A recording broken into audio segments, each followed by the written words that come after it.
কেবৰ বিৰুদ্ধে ধাৰাবাহিক প্ৰতিবাদ বৰপেটাৰ ভেল্লাৰ খিলঞ্জীয়াৰ নাগৰিকত্ব সংশোধনী বিধেয়ক বাতিলৰ দাবীত বৰপেটাৰ ভেল্লাত ৰাজপথত টায়াৰ জ্বলাই প্ৰতিবাদ ৰাইজৰ বৰপেটাৰ খিলঞ্জীয়া তথা গড়িয়া অধ্যুষিত ঐতিহাসিক ভেল্লাত কেব বাতিলৰ দাবীত অব্যাহত আছে প্ৰতিবাদ দল সংগঠনৰ লগতে স্বতঃস্ফূৰ্তভাৱে ওলাই আহিছে ভেল্লাৰ জনসাধাৰণ কেবক লৈ ক্ৰমাৎ উত্তপ্ত হৈছে ভেল্লাৰ আকাশ বতাহ অসমীয়া জাতিক ইতিহাসৰ গৰ্ভলৈ ঠেলি দিব বিচৰা এই কেব বাতিলৰ দাবীত ভেল্লাৰ খিলঞ্জীয়া লোকে জোৰদাৰ প্ৰতিবাদ অব্যাহত ৰাখিছে স্থানীয় ৰাইজে স্বতঃস্ফূৰ্তভাৱে ৰাজপথত ওলাই আহি মূল পথ অৱৰোধ কৰি কেন্দ্ৰীয় গৃহমন্ত্ৰী অমিত শ্বাহ মুখ্যমন্ত্ৰী সৰ্বানন্দ সোণোৱাল বিত্তমন্ত্ৰী হিমন্ত বিশ্ব শৰ্মা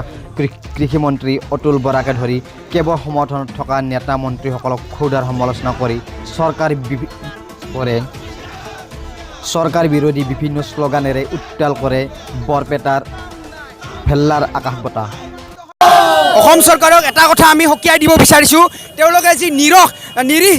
যুৱক যুৱতীসকলক অত্যাচাৰ কৰিব ধৰিছে আজিৰ পৰা তেওঁলোকে ষ্টাৰ্ট কৰিছে লাঠি চালনা কৰিছে আজি দিছপুৰত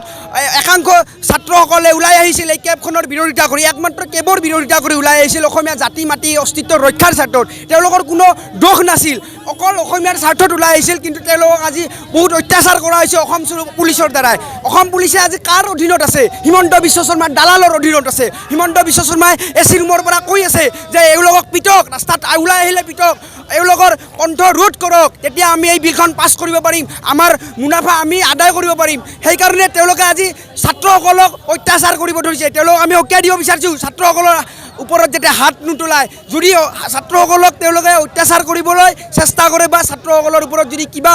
অলপ অত্যাচাৰ ঘটে অসমবাসী ৰাইজ কিন্তু সুদাই নেৰে অসমবাসী ৰাইজ তেওঁলোকক দৌৰাই পিটিব হেংদাং ল'বলৈ এতিয়া আমি বাধ্য হৈ আছোঁ কিবাকৈ যদি আমি হেংদাং ল'বলৈ হয় তেতিয়া কিন্তু কোনেও বাচি নাযাব অসম চৰকাৰত দৌৰিব লাগিব বিজেপি চৰকাৰ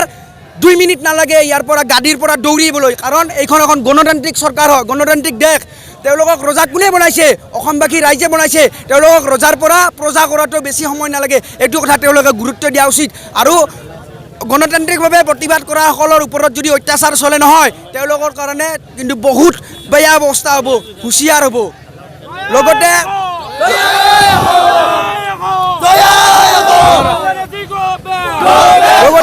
আমাৰ ভেল্লাবাসী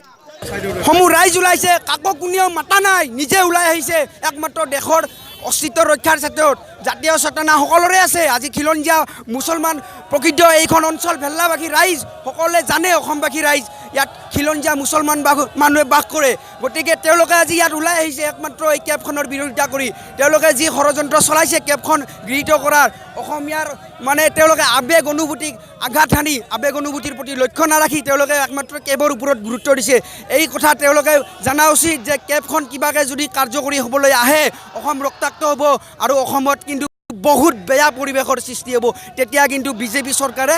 সম্পূৰ্ণৰূপে জগৰীয়া হ'ব আৰু তেওঁলোকে যি ইণ্টাৰনেটৰ কথা কৈছে আচলতে এইটো এটা মানে বহুত বেয়াকৈ তেওঁলোকে মানে পৰিৱেশ এটা বুজাই দিব বিচাৰিছে যে আমি এতিয়া বিফল হৈছোঁ যাৰ কাৰণে আমি ইণ্টাৰনেট সেৱা আমি পৰিহাৰ কৰিম তাৰমানে কি বুজাব বিচাৰিছে অসমত তেওঁলোকক অসমীয়াৰ জনগণৰ ওপৰত ভয় খাইছে প্ৰতিজন নাগৰিকে নিজৰ ঘৰত বহি তেওঁলোকৰ নিজৰ বক্তব্য দাঙি ধৰিছিল ছ'চিয়েল মিডিয়াত এতিয়া তেওঁলোকে ছ'চিয়েল মিডিয়া কি বন্ধ কৰিব বিচাৰিছে ইয়াৰ দ্বাৰা কি বুজাব বিচাৰিছে অসমীয়া ৰাইজক তেওঁলোকে দমন কৰিব বিচাৰিছে ডমিনেট কৰি ৰাখিব বিচাৰিছে এইটো কেতিয়াও হ'ব নোৱাৰে সংবিধান বিৰোধী কাম তেওঁলোকে কেতিয়াও কৰিব নোৱাৰে এই কেবখন সম্পূৰ্ণৰূপে আৰ্টিকল 14 ভায়োলেট কৰিছে আৰ্টিকল 21 ভায়োলেট কৰিছে সংবিধানত লিখা আছে যদি মৌলিক অধিকাৰ ফাণ্ডামেণ্টেল ৰাইট যদি যিকোনো আইনে ভায়োলেট কৰে তেনেকুৱা আইন লগে লগে ভইড বুলি ডিক্লাৰেশ্যন কৰা হৈছে তেনেকুৱা আইন বাতিল হ'ব ৰিজেক্ট কৰা হ'ব কিন্তু তেওঁলোকে তেনেকুৱা এখন আইন গৃহীত কৰিব বিচাৰিছে ফাণ্ডামেণ্টেল ৰাইটত ভেল্লাবাসী ৰাইজ স্বতঃস্ফূৰ্তভাৱে ওলাই আহিছে অসম চৰকাৰক বাৰ অসমবাসী ৰাইজে জনাই আহিছে যে কেব আমি কেতিয়াও নামানো তথাপিও অসম চৰকাৰে আজিলৈকে কাণ হাত দিয়া নাই আজি ইমান আন্দোলন প্ৰতিবাদৰ পিছতো অসম চৰকাৰৰ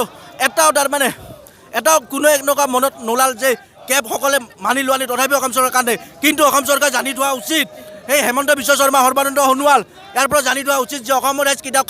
ক্ষান্ত নাথাকে এই প্ৰতিবাদ এনেকৈ চলাই যাব যেতিয়ালৈকে কেব বাতিল নকৰে আৰু আমি দৃঢ়বদ্ধ এই কেব তাৰমানে আমি কেতিয়াও মানি নলওঁ আৰু ইয়াৰ সংগ্ৰাম আমি প্ৰতিদিনে এনেকৈ চলাই যাম বুলি আজি আমি সংকল্পবদ্ধ হৈছোঁ